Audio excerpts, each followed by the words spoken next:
Yeah, so that is me on the back of the motorcycle there holding the chainsaw. That statue is of me. My name is Dr. Francis Stonier, or Frank to most people who know me. I am currently a professor at Southwest University, so Shinandashue here in Beibei in Chongqing.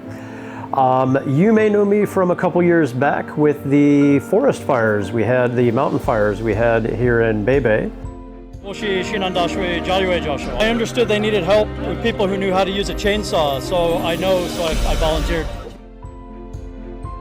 And this little guy behind me is a statue actually of me. On the other side I'm wielding a chainsaw, but so it's kind of a pretty cool thing to actually have a statue made of yourself for that kind of event. Certainly wasn't my intention to gain a bunch of attention about that situation, but it just came from it. Welcome to Southwest University, and I'm very happy you guys could join us today. All right, so where are we at? Are we ready to move on? Junbehalama? All right. Okay, guys, let's follow Mrs. Lee. As for today, you're probably seeing that we had a group coming from one of our local rural elementary schools. I've worked with them several times in the past, and this was the first time to actually bring them out to our site. So they began the day on campus with us, and then they finished the day at the Natural History Museum here.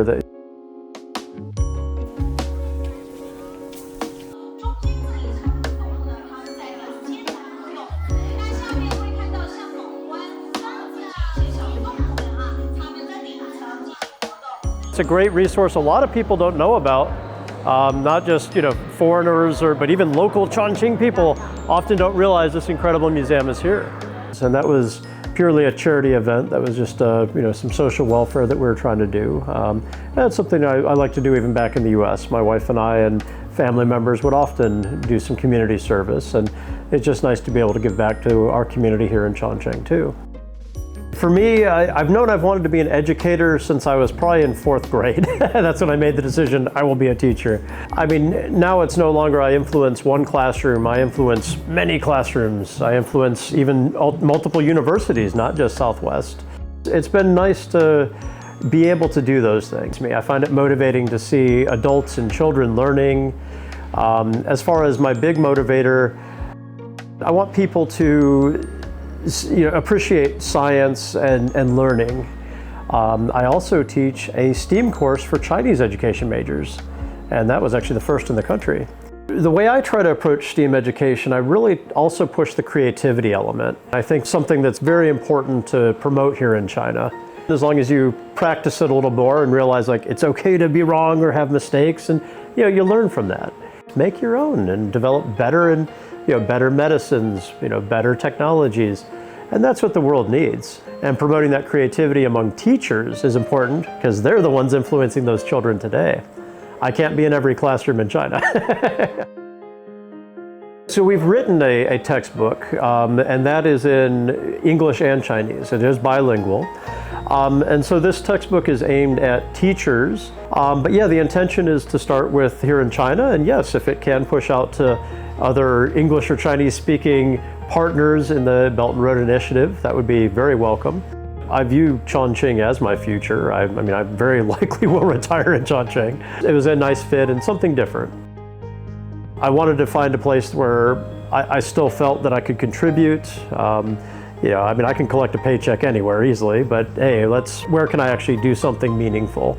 And I've seen a lot more here than at Southwest. It's taken a while to build up our networks, but I've been interactive with thousands of teachers on and off campus. I visited, probably a good 40, 50 different schools in Chongqing and other places. And that's a rare thing, even for a Chinese educator, let alone a foreign educator. I could scale back to work only, teach only, and that's it. But I get to do so many other interesting things that it really does keep me going there. I think there's a lot of potential here. If I didn't, I wouldn't be raising my daughter here, even have her in public schools here.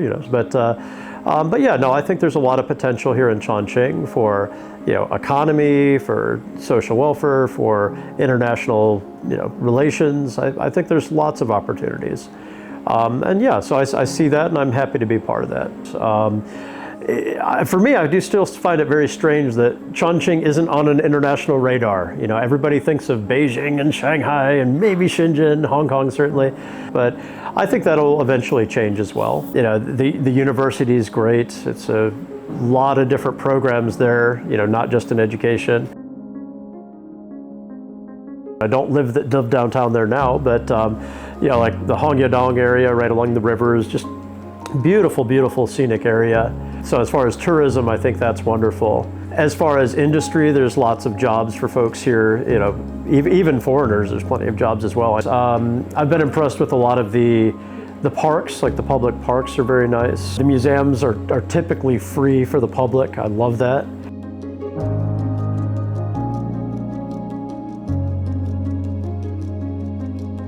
From a little different generation too. Social media does not, you know, consume my life. You know, I'm not a huge social media presence, but I'd say at least from where I'm at in my life, I think having a stable economy in Chongqing is important.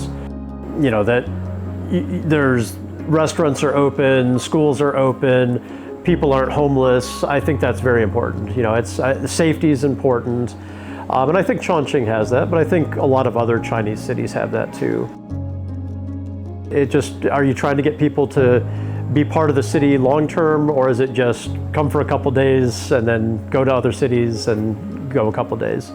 So they're just very different branches. But for me, education's my main branch, but I'm sure there's other avenues to go. And like I know several people who work in the automotive industry. One's Italian, one's German. They have those jobs. That is their job. They don't teach English or German or anything like that. They work with automotive design. And I think that's fantastic.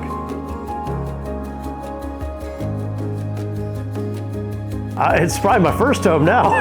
Yeah, it's funny. We were visiting Chengdu over the holiday, and it's like, no, I want to go back home. I want to get back to Chongqing. So, you know, it really does. It's where I live now. I mean, I feel established here. I feel, you know, future growth will be here.